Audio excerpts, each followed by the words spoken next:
भीमपुर गांव के पास एक जंगल था जहां जाने से पहले लोग 100 बार सोचा करते थे।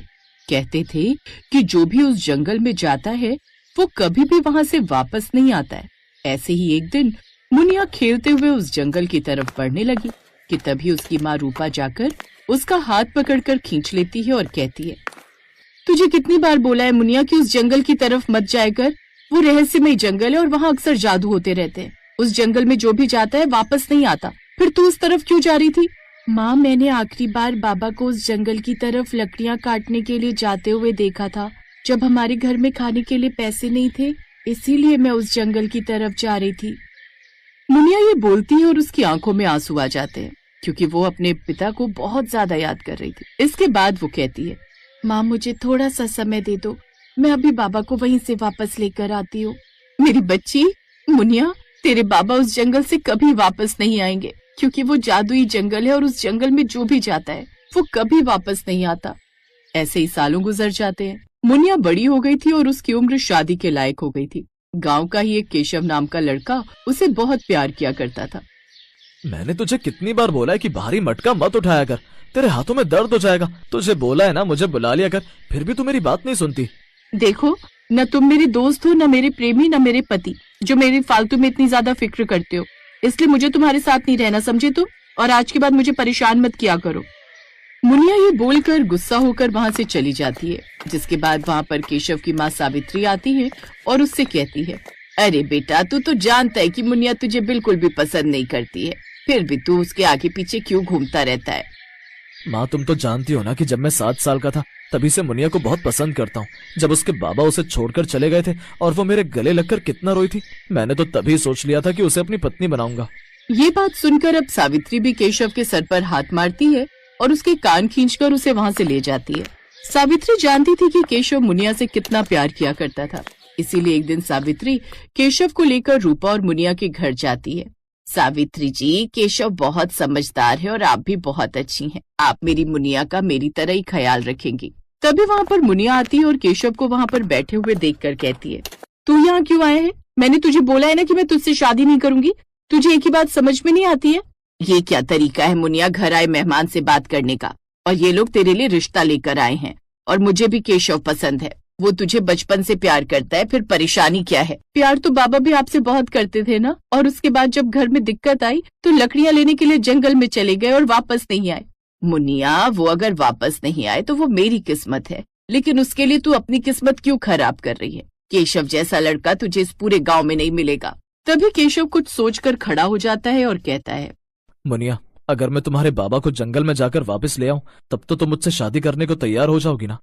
हाँ ठीक है केशव, अगर तू मेरे बाबा को उस जादुई जंगल से लेकर वापस आ गया तो मैं तुमसे खुशी खुशी शादी कर लूंगी। अब केशव अपनी माँ सावित्री के साथ वहाँ से चला जाता है। जिसके बाद रूपा जोर से मुनिया को डांट लगाती है और कहती है, मुनिया, तू पागल हो गई है क्या? जो उस भोले भाले केशव को तूने उस जादुई जंगल में जाने के लिए बोल दिया, अगर वो वहाँ चला गया और वापस नहीं आया तो सावित्री की एक वही संतान है, वो किसके भरोसे रहेगी? रूपा भी ये बोलकर वहाँ से चली जाती है। जिसके बाद एक तरफ जहाँ केशव रात के समय सावित्री के मना करने पर भी जादुई जंगल में जाने को तैयार हो रहा था, तो वहीं चिंता में मुनिया को नींद भी नहीं आ रही थी और वो खुद से करवटें बदलते हुए कहती है, अगर केशव सच में उस जादुई जंगल में चला गया और वापस लौट कर नहीं आया तो वो सच में बहुत अच्छा है, मुझे जाकर देखना चाहिए। मुनिया रूपा को सोते हुए देखकर रात को चुपके से उठती है और केशव की झोपड़ी के पास जाती है तो केशव जादुई जंगल में प्रवेश करने ही वाला था। केशव, तो पागल है जो इस जादुई जंगल में जा रहा है? जो भी इस जंगल में जाता है वो वापस नहीं आता है। मुनिया, प्यार में तो लोग 7 समंदर पार कर देते हैं, मैं एक जंगल पार क्यों नहीं कर सकता? हो सकता है तेरे बाबा आज भी मुझे वहाँ किस्मत से मिल जाए, एक बार कोशिश करने में क्या जाता है? केशव ये बोलकर उस जंगल की तरफ आगे बढ़ता है और मुनिया भी पीछे पीछे उसके साथ चल देती है और कहती है, तू जहाँ भी जाएगा मैं तेरे साथ जाऊंगी, भले एक दोस्त के नाते, एक प्रेमी के नाते या फिर एक पत्नी के नाते। मुनिया ये बोलकर शर्मा जाती है। उसे केशव के प्यार का एहसास जो बचपन से अब तक नहीं हुआ था वो एक रात में हो जाता है। दोनों ही जादुई जंगल में पहुंच जाते हैं जहाँ पर अचानक ही उन्हें 3 जादुई मूर्तियां नजर आती हैं। उन्हें देखकर मुनिया ने कहा, बाप रे बाप, ये जादुई मूर्तियां कितनी ज्यादा विचित्र लग रही हैं, जैसे अभी बोल पड़ेंगी। एक बच्चे की है और एक किसी जवान की प्रतिमा लग रही है और ये वाली तो किसी बूढ़े की।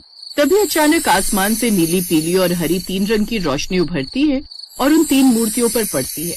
अचानक ही उन जादुई जंगल की जादुई मूर्तियों में जान आ जाती है और वो बोलती हैं, बच्चे, तुम यहाँ पर आए हो, पर यहाँ से तब तक नहीं जा सकते जब तक कि तुम हमारी 3 पहेलियों का जवाब नहीं दे देते। तुम्हारी पहली पहेली है, इंसान के लिए उसका अभिमान क्या होता है? दोनों ही कुछ देर सोचते हैं और उसके बाद केशव जवाब देता है, इंसान अगर पैसे का अभिमान करे तो वो खत्म भी हो जाता है, अपनों का अभिमान करे तो भी वो धोखा देते हैं। एक इंसान के लिए उसका सबसे बड़ा अभिमान उसका अनुभव होता है, क्योंकि उसका अनुभव ही उसे जिंदगी में आगे लेकर जाता है। तभी वो जादुई मूर्ति गायब हो जाती है और उसके बाद जो जवान मूर्ति थी वो सवाल करती है, जैसे एक मूर्तिकार पत्थर को तराश कर मूर्ति का आकार देता है, ऐसे ही एक इंसान को तराशने वाला कौन होता है? जिसकी आवाज मुनिया के पिता की तरह थी। मुनिया को ये आवाज पहचान में आ जाती है। उसकी आंखों में आंसू आ जाते हैं और वो कहती है, मेरे बाबा लकड़ी काटा करते थे और लकड़ी के खिलौने बनाया करते थे, और वो मुझसे अक्सर कहा करते थे कि जैसे एक मूर्तिकार मूर्ति को आकार देता है, लकड़ी वाला लकड़ी को आकार देता है, ऐसे ही एक इंसान को संघर्ष आकार देकर परिस्थितियों में ढाल देता है। तभी वो जवान मूर्ति भी वहाँ से गायब हो जाती है, जो कि मुनिया के पिता की थी। इसके बाद वो बूढ़ा आदमी सवाल करता है, और मेरा सवाल तुम लोगों से है, वो कौन सी चीज है जो एक इंसान को भ्रम में डाल देती है? दोनों ही एक साथ जवाब देते हैं, जादू।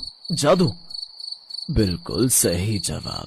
जादू एक इंसान को भ्रम में डाल देता है और सोचने पर मजबूर कर देता है।